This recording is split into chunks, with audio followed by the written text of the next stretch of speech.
ವೀಕ್ಷಕರೇ, ನಿಮಗೆ ಆದರದ ಸ್ವಾಗತ ಕೋರುತ್ತಾ ಮಹಾಭಾರತ ಎಂದೆಂದಿಗೂ ನಿತ್ಯ ನೂತನ ಅಭಿನವ ಭಾರತ ರಾಸಭಾರತಕ್ಕೆ ಅತ್ಯಂತ ನಿಷ್ಠವಾದ ಅಭಿನವ ಭಾರತವನ್ನು ವಾಚನ ಮಾಡ್ತಾ ಇದ್ದೇನೆ. ವಿರಾಟ ಪರ್ವ. ಪಾಂಡವರು ಗಂಧಮಾದನ ಪರ್ವತದಿಂದ ದ್ವೈತವನಕ್ಕೆ ಬಂದು 12 ವರ್ಷಗಳ ಅರಣ್ಯವಾಸವು ಮುಗಿದಿತ್ತು. ಧರ್ಮರಾಜನು ಒಂದು ದಿನ ತಮ್ಮಂದಿರೊಡನೆ ಕುಳಿತು, ನಮ್ಮ ಮುಂದಿರುವುದು 13ನೇ ವರ್ಷದ ಅಜ್ಞಾತವಾಸ.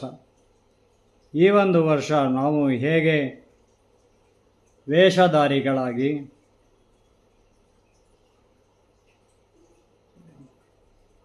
ಯಾವ ದೇಶದಲ್ಲಿ ಕಳೆಯುವುದು ಎಂದು ಕೇಳುತ್ತಿದ್ದಂತೆಯೇ ಅರ್ಜುನನು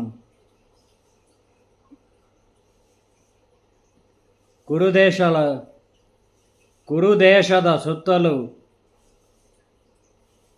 ಪಾಂಚಾಲ, ದ್ವಾರಕೆ, ಕಳಿಂಗ, ಮತ್ಸ್ಯ, ಛೇದಿ, ಸಾಲ್ವ, ಮಗಧ ದೇಶಗಳಿವೆ.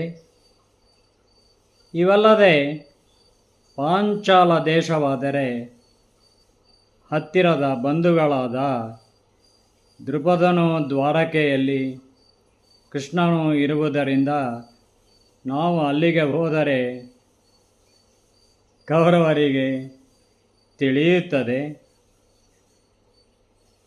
ಅವನ್ನು ಬಿಟ್ಟರೆ ನಮಗೆ ಮತ್ಸ್ಯ ದೇಶವೇ ಕ್ಷೇಮಕರ ಎಂದಿದ್ದಾನೆ. ಧರ್ಮರಾಜನು, ಹೌದು, ಮತ್ಸ್ಯ ದೇಶವು ಶಾಂತಿ ಸಮೃದ್ಧಿಯಿಂದ ಕೂಡಿದೆ, ಗೋ ಸಂಪತ್ತಿಗೆ ಹೆಸರುವಾಸಿಯಾಗಿದೆ. ಆ ದೇಶದ ವಿರಾಟ ರಾಜನ ಬಲಿಷ್ಠನು, ಧರ್ಮಾತ್ಮನು, ಉದಾರಿಯು, ಶರಣಾರ್ಥಿಗಳಿಗೆ ಆಶ್ರಯದಾತನು. ನಾವು 5 ದ್ರೌಪದಿಯು ಯಾವ ವೇಷ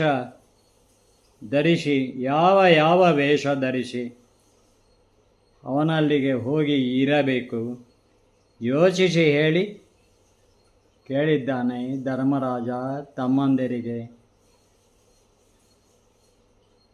ದ್ರೌಪದಿಗೂ ಕೂಡ. ಅಣ್ಣ, ನೀನು ಮೊದಲು ಅಲ್ಲಿ ಯಾವ ವೇಷದಲ್ಲಿರುವೆ ಹೇಳು, ಅರ್ಜುನನು ಕೇಳಲು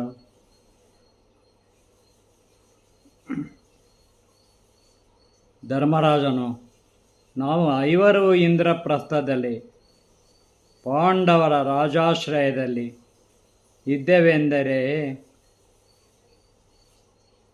ಇದ್ದೇವೆಂದೇ ವಿರಾಟ ರಾಜನಿಗೆ ಹೇಳೋಣ. ಪಾಂಡವರು ವನವಾಸಕ್ಕೆ ಹೋದ ಮೇಲೆ ನಾವು ಕೆಲಸವಿಲ್ಲದೆ ಅಲೆಯುತ್ತಿದ್ದೇವೆ. ನೀವು ಧರ್ಮನಿರತರು, ನಿಮ್ಮ ಸೇವೆಗೆ ಅವಕಾಶ ಕೊಡುವಿರೆಂದೇ ಬಂದೆವು ಎನ್ನೋಣ. ನಾನು ಕಂಕಭಟ್ಟನೆಂಬ ಹೆಸರಿನಿಂದ ವಿರಾಟನಿಗೆ ರಾಜ್ಯದ ನಿರ್ವಹಣೆಯಲ್ಲಿ ಸಲಹೆಗಾರನಾಗಿ ಪರಿಚಯಿಸಿಕೊಂಡು ಇರುತ್ತೇನೆ ಎಂದು ಹೇಳಿದಾಗ ಧರ್ಮರಾಜ ಭೀಮನು ಹೇಳುತ್ತಾನೆ, ನನ್ನ ಹೆಸರು ವಲಲ. ನಳನಂತೆ ಪಾಕಪ್ರವೀಣನೆಂದು ಹೇಳಿ ವಿರಾಟನ ಪಾಕಶಾಲೆಯಲ್ಲಿ ಅಡುಗೆಯವನಾಗಿ ಇರುತ್ತೇನೆ.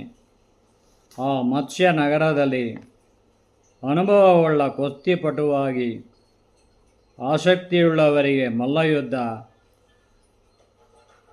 ಹೇಳಿಕೊಡಬಲ್ಲೆನೆಂದೇ ಸೇರಿಕೊಳ್ಳುತ್ತೇನೆ ಎಂದಿದ್ದಾನೆ ಭೀಮಸೇನ. ಅರ್ಜುನನು, ನಾನು ಊರ್ವಶಿ ಕೊಟ್ಟ ಶಾಪವನ್ನು ಉಪಯೋಗಿಸಿಕೊಂಡು ಹೆಂಗತಿನ ವೇಷ ಧರಿಸಿ ಬೃಹನ್ನಳೆ ಹೆಸರಿನಿಂದ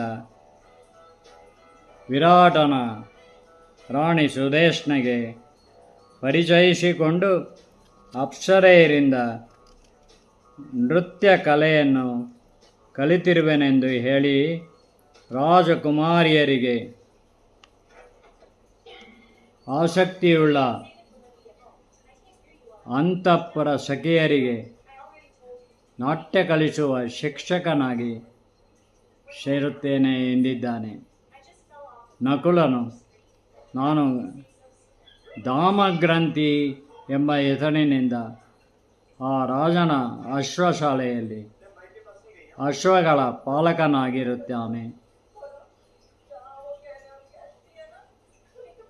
ಇರುತ್ತೇನೆ ಎಂದಿದ್ದಾನೆ ನಕುಲ.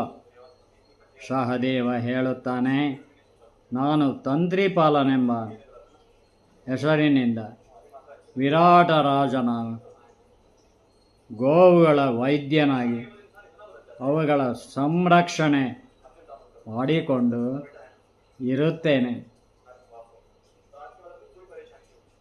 ಎಂದು ಹೇಳಿದ್ದಾನೆ. ದ್ರೌಪದಿಯು,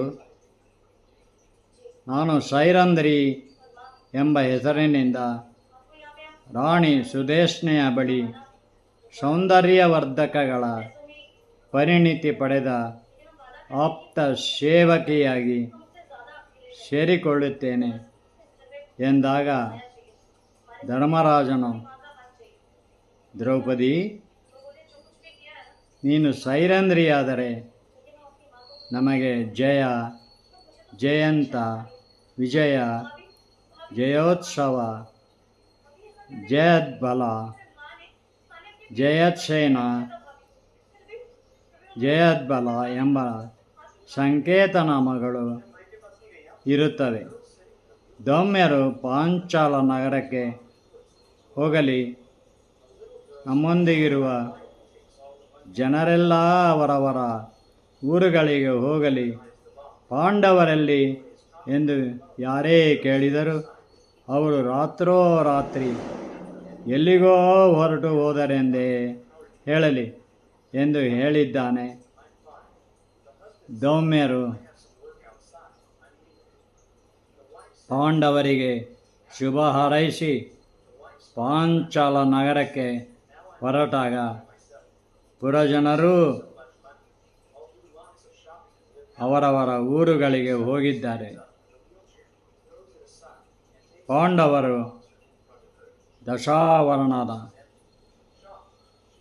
ಉತ್ತರ, ಪಾಂಚಾಲದ ದಕ್ಷಿಣ ನಡುವೆ ದುರ್ಗಮ ದಾರಿಯಲ್ಲಿ ನಡೆದಿದ್ದಾರೆ. ವಿರಾಟ ನಗರದ ಹತ್ತಿರಕ್ಕೆ ಬರುತ್ತಿದ್ದಂತೆಯೇ ಸೂರ್ಯ ಅಸ್ತಮಿಸುವ ಮುಸ್ಸಂಜೆ ಹೊತ್ತಾಗಿದೆ. ಆ ನಗರ ಪ್ರವೇಶಿಸುವ ಮುಂಚೆ ಸ್ಮಶಾನದ ಹತ್ತಿರ ಕುಳಿತವರು ತಮ್ಮ ತಮ್ಮ ಆಯುಧಗಳೆಲ್ಲವನ್ನೂ ಸೇರಿಸಿ ಬಟ್ಟೆಯಿಂದ ಶವಕ್ಕೆ ಹೊದಿಸಿದಂತೆ ಸುತ್ತಿ ಕಟ್ಟಿ ದೊಡ್ಡ ಬನ್ನಿ ಮರವೊಂದರ ಎತ್ತರದ ರೆಂಬೆಗೆ ಕಟ್ಟಿದ್ದಾರೆ.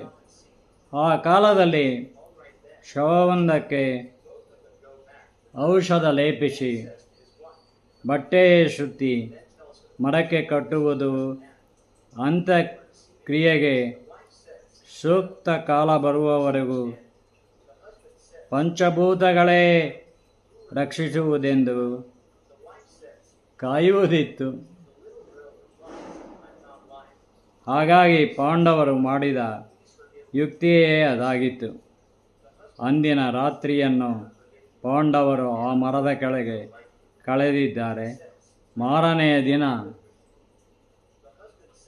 ದುರ್ಗಾದೇವಿಯನ್ನು ಸ್ಮರಿಸಿ ವಿರಾಟ ನಗರ ಪ್ರವೇಶಿಸಿ ವಿರಾಟರಾಜನ ಆಸ್ಥಾನಕ್ಕೆ ಒಬ್ಬೊಬ್ಬರಾಗಿ ಹೋಗಲು ನಿರ್ಧರಿಸಿ ಮೊದಲು ಅವನ ಬಳಿ ಬಂದ ಯುಧಿಷ್ಠಿರನು, ನಾನು ಕಂಕಭಟ್ಟ, ಇಂದ್ರಪ್ರಸ್ಥದಲ್ಲಿ ಧರ್ಮರಾಜನಿಗೆ ಆಪ್ತ ಸಲಹೆಗಾರನಾಗಿದ್ದೆ. ನಿಮ್ಮೊಂದಿಗಿರಲು ನನಗೆ ಅವಕಾಶ ಕೊಡಿ ಎಂದೇ ವೇಷಧಾರಿಯಾಗಿ ಕೇಳಿದ್ದಾನೆ ಧರ್ಮರಾಜ. ವಿರಾಟನು ಧರ್ಮರಾಜನ ಆಧ್ಯಾತ್ಮಿಕ ತೇಜಸ್ಸು ಸಾತ್ವಿಕ ವರ್ಚಸ್ಸಿಗೆ ಮಾರು ಹೋದವನು. ನಿಮ್ಮನ್ನು ನೋಡಿದರೆ ಗೌರವ ಭಾವನೆಯೇ ಮೂಡುತ್ತದೆ. ನೀವು ನಮಗೆ ಸಲಹೆಗಾರನಾಗಿ ಇರಬಹುದು ಎಂದು ಅರಮನೆ ಕೋಣೆಯಲ್ಲಿ ವಾಸಕ್ಕೆ ಅನುಕೂಲ ಕಲ್ಪಿಸಿದ್ದಾನೆ. ಭೀಮಸೇನನು, ನಾನು ಒಲಲನು. ಇಂದ್ರಪ್ರಸ್ಥದಲ್ಲಿ ಅರಮನೆಯ ಪಾಕಶಾಲೆಯ ಮುಖ್ಯ ಬಾಣಸಿಗನೂ ಕುಸ್ತಿಪಟುವೂ ಆಗಿದ್ದೆನು. ಗರಡಿ ಮನೆಯಲ್ಲಿ ಜಟ್ಟಿಗಳಿಗೆ ತರಬೇತಿ ನೀಡುತ್ತಿದ್ದನೆಂದು ಗೂಳಿ ಕಾಳಗದಲ್ಲೂ ನಿಪುಣನಿದ್ದೇನೆ ಎಂದೇ ಹೇಳಿ ಸೇರಿಕೊಂಡಿದ್ದಾನೆ ಭೀಮಸೇನ. ಅರ್ಜುನನು ಊರ್ವಶಿ ತನಗೆ ಕೊಟ್ಟ ಶಾಪವನ್ನು ಬಳಸಿಕೊಂಡು ಬಂದವನು. ನನ್ನ ಹೆಸರು ಬೃಹನ್ನಳೆ. ನಾನು ಸಂಗೀತ ನಾಟ್ಯ ಕಲೆ ಬಲ್ಲೆನು. ನೃತ್ಯ, ಹಾಡುಗಾರಿಕೆ, ವೀಣೆ, ತಬಲ ವಾದ್ಯಗಳನ್ನೂ ಕಲಿಸುವೆನು. ಅಂತಃಪುರದ ರಾಜಕುಮಾರಿಯರಿಗೆ, ಶಕಿಯರಿಗೆ ಕಲಿಯಲು ಆಸಕ್ತಿಯಿಂದ ಬರುವ ರಾಜ್ಯದ ಸ್ತ್ರೀಯರಿಗೆ ಸಂಗೀತ ನಾಟ್ಯಾಚಾರ್ಯನಾಗಿರುವೆ ಎಂದಾಗ ವಿರಾಟನು ತಲೆದೂಗಿ ಬೃಹನ್ನಳೆಯನ್ನು ರಾಣಿ ಸುದೇಶ್ನೆಯ ಬಳಿ ಕಳುಹಿಸಿದ್ದಾನೆ.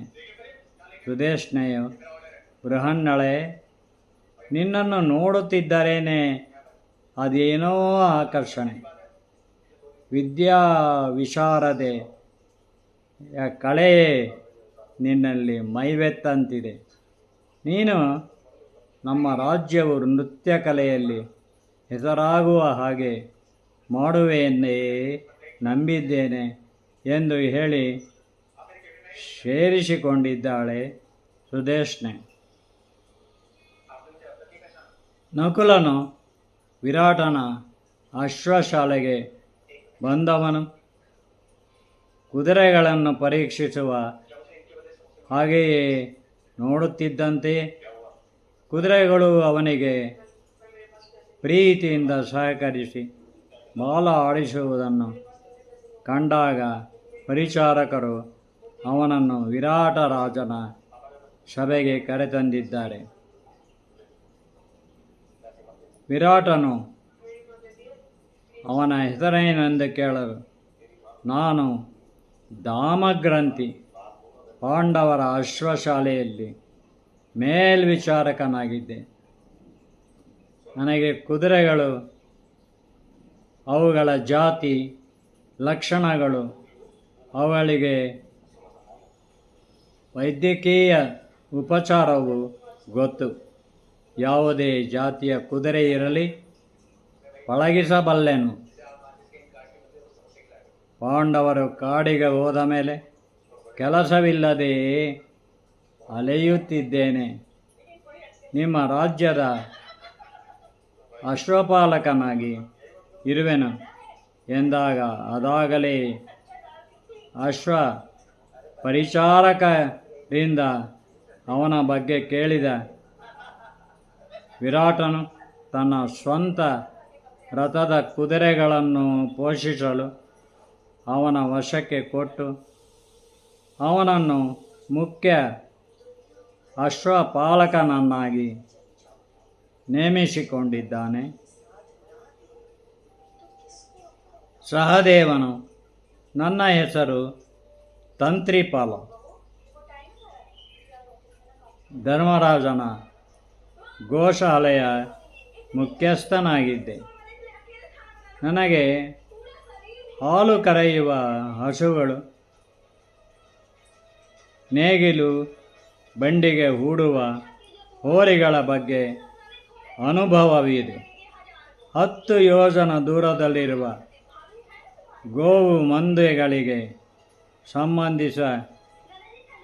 ಸಂಬಂಧಿಸಿದ ವಿಷಯವು, ಅವುಗಳ ಕಾಯಿಲೆಗೆ ಸಂಬಂಧಿಸಿದ ಸಂಗತಿಗಳೆಲ್ಲ ತಿಳಿಯುತ್ತವೆ.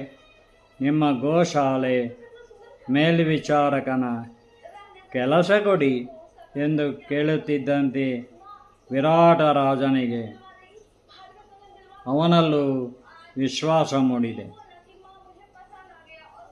ಗೋಶಾಲೆಯ ಪೂರ್ಣ ಜವಾಬ್ದಾರಿ ವಹಿಸಿಕೊಟ್ಟಿದ್ದಾನೆ. ದ್ರೌಪದಿಯು ವಿರಾಟ ರಾಣೆ ಸುದೇಶ್ನೆಯಲ್ಲಿ ಹೋದವಳು. ನನ್ನ ಹೆಸರು ಸೈರಂಧ್ರಿ.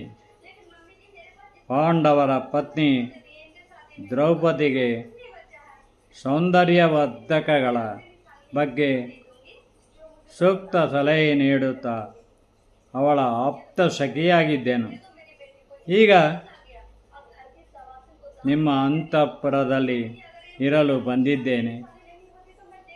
ದಯಮಾಡಿ ನಿಮಗೆ ಆಪ್ತ ಸಖಿಯಾಗಿರಲು ಅವಕಾಶ ಮಾಡಿಕೊಡಿ ಎಂದಿದ್ದಾಳೆ ದ್ರೌಪದಿ. ಸುದೇಶ್ನೆಯು, ಸೈರಂಧ್ರಿ, ನೀನು ಅಪರೂಪದ ಸುಂದರಿ. ನನ್ನ ದಾಸಿಯರ ನಡುವೆ ಎದ್ದು ಕಾಣುವೆ. ನನ್ನ ಅರಸ ವಿರಾಟ ನಿನ್ನ ಸೌಂದರ್ಯಕ್ಕೆ ಮನಸೋತು ನಿನ್ನ ಹಿಂದೆ ಬಿದ್ದರೆ ಆಶ್ಚರ್ಯವೇನಿಲ್ಲ. ನಿನಗೆ ನಾನು ರಕ್ಷಣೆ ಕೊಡಲಾರೆ. ನೋಡು, ನಿನ್ನೆ ಆಕರ್ಷಕ ಅಂಗಸೌಷ್ಠವ ರೂಪವೇ ನಿನಗೆ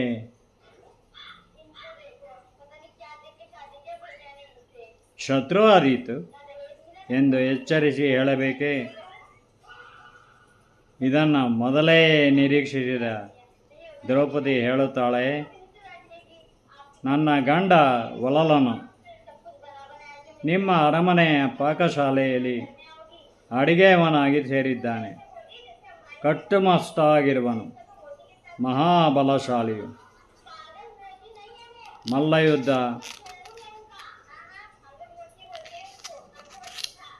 ಕುಸ್ತಿಯಲ್ಲಿ ನಿಸೀಮನು. ನಿಮ್ಮ ರಾಜ್ಯದ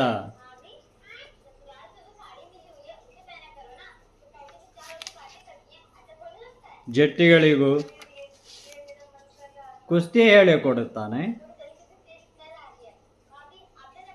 ಅವನನ್ನು ನೋಡಿದರೆ ಸಾಕು, ಯಾರೂ ನನ್ನ ತಂಟೆಗೆ ಬರುವುದಿಲ್ಲ. ವಲಲನನ್ನು ನೋಡಿದರೆ ಸಾಕು, ಅವನೇ ನನ್ನ ಪತಿ, ಯಾರೂ ನನ್ನ ತಂಟೆಗೆ ಬರುವುದಿಲ್ಲ. ಸೈರೇಂದ್ರಿ, ನನ್ನ ತಮ್ಮ ಕೀಚಕನು ಮಹಾಬಲಶಾಲಿಯೇ. ಅವನ ಮಾತೇ ಇಲ್ಲಿ ನಡೆಯುವುದು. ನೀನು ಅವನ ಕಣ್ಣಿಗೆ ಬೀಳದಂತಿರುವುದು ಕಷ್ಟವೇ. ಆದರೂ ಇಲ್ಲಿರುವೆ ಎಂದರೆ ನನಗೆ ಆಪ್ತ ಸೇವಕಿಯಾಗಿರು ಎಂದೇ ಸೇರಿಸಿಕೊಂಡಳು ರಾಣಿ ಸುದೇಶ್ನೆ.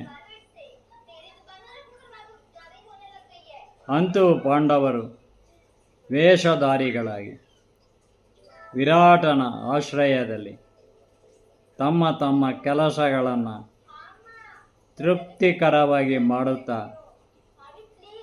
ಅಲ್ಲಿ ಎಲ್ಲರ ವಿಶ್ವಾಸ ಗಳಿಸಿದ್ದಾರೆ. ರಾಜ ಪರಿವಾರದವರಿಗೆ ಬಡಿಸುವ ರುಚಿಯಾದ ಊಟ ತಿಂಡಿಯನ್ನೇ ಮಾಡುತ್ತಾ ಕಂಕಭಟ್ಟನಾಗಿ ಯುಧಿಷ್ಠಿರನು ಧರ್ಮಶಾಸ್ತ್ರದಲ್ಲಿರುವ ರಾಜಶಾಸನದ ರೀತಿ ನೀತಿ ನ್ಯಾಯಗಳನ್ನು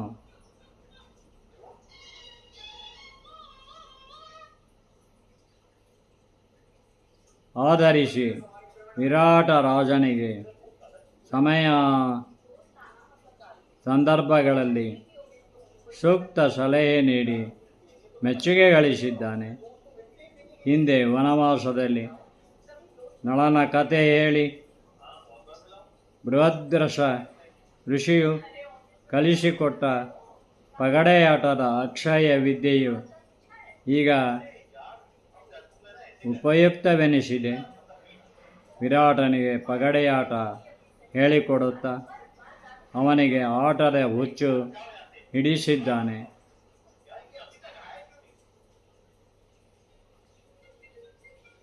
ಭೀಮಸೇನನು ಅಡುಗೆಯ ಒಲಲನು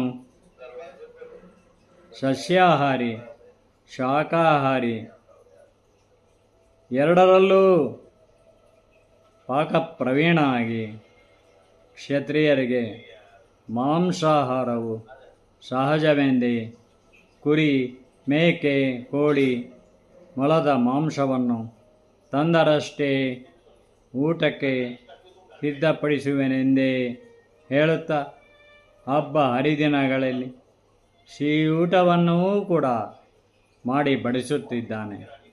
ವಿರಾಟ ರಾಜನಿಗೆ ಅವನ ಅಡುಗೆಯ ರುಚಿಯು ತೃಪ್ತಿಯಾಯಿತಲ್ಲದೆ ಮಲ್ಲಯುದ್ಧದ ಗುರುವಾಗಿ ಭೀಮಸೇನನು ಇತರ ದೇಶಗಳಿಂದಲೂ ಕಲಿಯಲು ಬರುವ ಕುಸ್ತಿಪಟುಗಳಿಗೆ ತರಬೇತಿ ನೀಡಿ ಜಯಗಳಿಸುವಂತೆ ಮಾಡಿ ಹೆಸರು ಗಳಿಸಿದ್ದಾನೆ. ವಿರಾಟ ರಾಜನಿಗೆ ಸಂತೋಷಪಡಿಸಿದ್ದಾನೆ. ಅರ್ಜುನನು ಸುದೇಶ್ನೆಯ ಅಂತಃಪುರದಲ್ಲಿ ಬೃಹನ್ನಳೆಯಾಗಿ ಸಂಗೀತ ನೃತ್ಯವನ್ನು ರಾಜಕುಮಾರಿ ಉತ್ತರೆಗೂ ಅಂತಃಪುರದಲ್ಲಿ ಆಸಕ್ತಿಯುಳ್ಳ ಸಖಿಯರಿಗೂ ವಿರಾಟ ನಗರದ ಹೆಣ್ಣು ಮಕ್ಕಳಿಗೂ ಕಲಿಸುತ್ತಾ ಕಾಲಕ್ರಮೇಣ ಸಭೆ ಸಮಾರಂಭ ವೇದಿಕೆಗಳಲ್ಲಿ ಯಶಸ್ವಿಯಾಗಿ ಪ್ರದರ್ಶಿಸಿದಂತೆಲ್ಲ ರಾಣಿ ಸುದೇಶ್ನೆಗೆ ತುಂಬ ಸಂತೋಷವಾಗಿದೆ. ಅತ್ತ ನಕುಲ ಸಹದೇವರ ಮೇಲ್ವಿಚಾರಣೆಯಲ್ಲಿ ಸೊಂಪಾಗಿ ಬೆಳೆದ ಕುದುರೆಗಳು, ಹಸುಗಳು, ಕರುಗಳು, ಹೋರಿಗಳು ಹೆಚ್ಚು ಉಪಯುಕ್ತವೆನಿಸಿವೆ. ಹೀಗಾಗಿ ಪಾಂಡವರು ಬಹುಬೇಗ ವಿರಾಟ ರಾಜನ ಮೆಚ್ಚುಗೆಗೆ ಪಾತ್ರರಾಗಿದ್ದಾರೆ. ವೇಷಧಾರಿಗಳಾಗಿಯೂ ಯಾವಾಗಲೂ ಚಟುವಟಿಕೆಯಲ್ಲಿದ್ದ ಅವರನ್ನು ಜನರು ಗುರುತಿಸದೆ 10 ತಿಂಗಳು ವಿರಾಟ ನಗರದಲ್ಲಿ ಕ್ಷೇಮವಾಗಿ ಕಳೆದಿವೆ ಎಂದರೆ ಅದವರಿಗೆ ಯಮಧರ್ಮನ ಅನುಗ್ರಹವು ಆದುದರಿಂದಲೇ.